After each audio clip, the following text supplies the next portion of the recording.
Look, we'll go just long enough to pick up the O2 mask. Perhaps the extra oxygen will help your brain to function properly. They just don't make games like this anymore. Ratchet & Clank was Insomniac's first new IP after Spyro the Dragon, taking the explorative levels they were known for and flooding them with tons and tons of guns. This series is my favourite in gaming. I love Crash and I love Spyro, but Ratchet & Clank is consistently great to this day, apart from one or two exceptions. So because of that, I thought I'd treat myself to another playthrough of the one that started it all and let you know why you should play it. Because yes, spoiler alert, you should play it. Ratchet & Clank was released on November 6th, 2002. It's a story of how a Lombax, Ratchet, and a defective sentry bot, Clank, cross paths and work together to stop the evil Chairman Drek from stealing chunks of planets. Why? Well, it's so he can form a new planet for his people, the Blarg. Clank has escaped from Drek's robot factory where he was born and crash landed on Veldin, Ratchet's home planet. Ratchet picks up the little guy and takes him back to his workshop where he's attempting to build his first starship. Clank notices that the ship needs a robotic ignition system, which he happens to have, and he makes a deal. He will be the ignition system so Ratchet can get off Veldin, and in exchange, Ratchet will help him find Captain Quark, a celebrity superhero who Clank believes can stop Drek. Already this is a much more involved story than the PS1 Spyro games. Ratchet & Clank's relationship is interesting and nuanced, and the Solana Galaxy is huge, with so many NPCs and bits of lore that make the experience feel like you're playing a young adult cartoon series. It's also full of twists and turns and really tugs on the heartstrings. One thing I love is that to unlock new planets you need to find infobots. These infobots contain satirical cutscenes that take the mick out of corporations, adverts, political propaganda, you name it. So if you're fighting crime,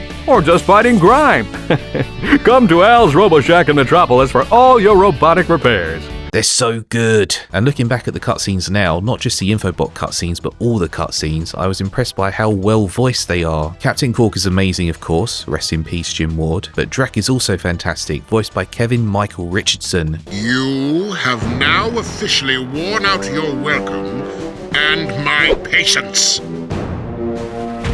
This is your last chance. Stop this madness now! Okay, wait. You're right. I will withdraw my troops.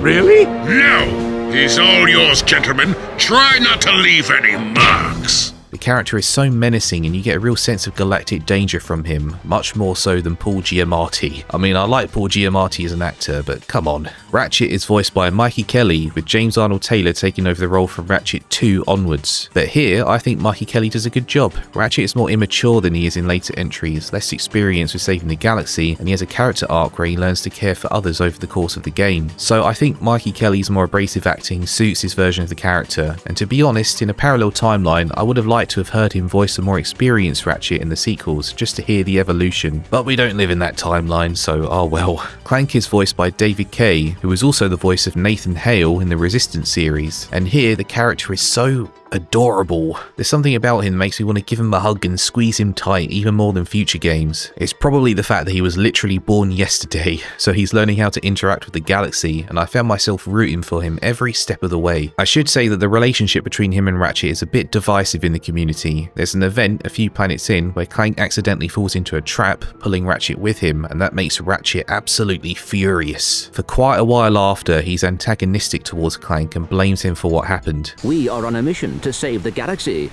Speak for yourself and put your hands down.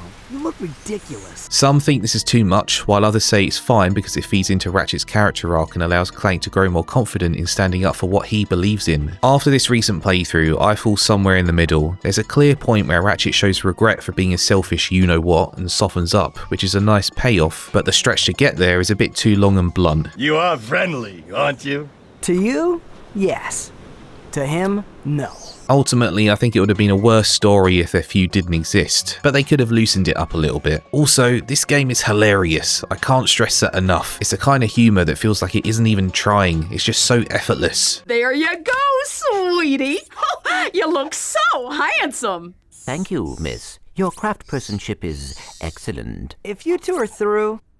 Jealous? Not even the most recent Ratchet & Clank games have this sort of comedy. They're more science fantasy adventure stories, which I also like, of course, but I do prefer the PS2 era humour, and I don't think it's even close. I'd love them to return to this style, but I'm not sure that Sony would approve that. Okay, gameplay time. Ratchet & Clank is similar to Spyro, like I said before, and that means the levels have multiple routes with various NPCs to find and things to collect. Take Kerwan, for example. There's a T-junction at the beginning where you can go left or right. Left takes you to an obstacle course that will eventually reward you with a swing shot, one that you have to pay for, while going right takes you down a path that leads to Big Al, an NPC who fits Clank with a helipack, which again, you have to pay for. The helipack is a neat gadget that allows Ratchet & Clank to glide, high jump and long jump. On top of that, there are hidden gold bolts scattered around, usually 2 or 3 per level, which let you unlock gold versions of weapons if you can find the secret weapon room, or rooms if you're in challenge mode. I'll talk about challenge mode later. These planets are so rich with detail and bursting with life, especially when you get a good view of the horizon. Look at this right here. This is a PS2 game. It blows my mind. There's a whole variety of biomes too, such as these metropolises, as well as a war-torn battlefield, a snowy base, space stations, and more. The first planet is Veldin, which is a bit rocky and barren, but then the second planet, Novalis, has a beautiful city with a ton of greenery, which is a fantastic contrast. You never know what type of level you're going to encounter next, and I love it. In each level, there are a bunch of bad guys working for Drek, hoping to stop Ratchet & Clank in their tracks. Fortunately for our heroic friends, they have a Gadgetron account. That means they can head on over to one of these cubes and buy themselves a weapon or 2, or 3, or 4. This is where Insomniac's penchant for weapon and gadget designs began, still seen in their most recent Spider-Man games, and while the guns here aren't as crazy as they would get in future entries, they're still punchy and cool. Just like how you should punch the subscribe button if you want to see more videos like this. I'd really appreciate it. There's the blaster, which is a fast-firing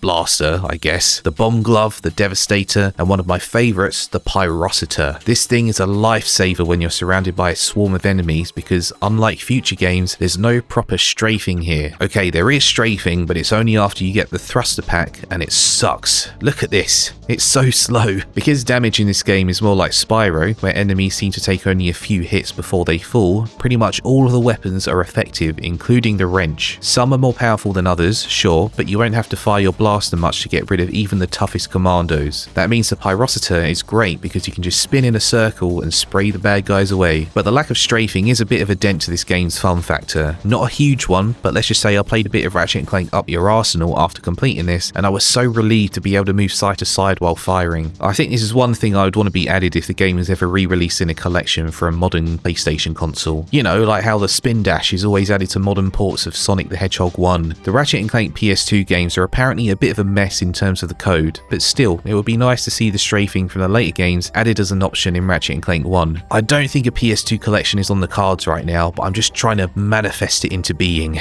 Come on, Insomniac. There's one weapon called the Rhino, and it costs 150,000 bolts. It's without a doubt the most powerful weapon in the game, and is essentially a rocket-powered screen nuke. Trouble is, in this game, 150,000 bolts is a lot of bolts. The economy is insane. If you play through the game normally, without using glitches, it might take you 2 playthroughs or more to accumulate enough bolts to buy the Rhino, assuming you also buy other weapons on your first playthrough. Thankfully, there's an oversight on planet Realgar that saves so much time. If you high jump off these crates and then the tree next to them, you can land on the roof of this building, long jump off the building and land on the hoverboard racetrack. Head to this point of the track and use a weapon called the Taunter to break the boxes on a platform above. They will constantly respawn, so what you can do is rest something on your controller's circle button, like this, and go do something else while the bolt count racks up. Planet Realgar is just crazy. By the way, the Taunter is a bit of a situational weapon. It can attract enemies to you, but that's only useful if there's a damaging barrier or something in between. This bolt oversight makes the Taunter a worthwhile buy in my opinion. But while the bolt economy might be insane, collecting bolts is incredibly satisfying. They have a crunchy Morris sound effect.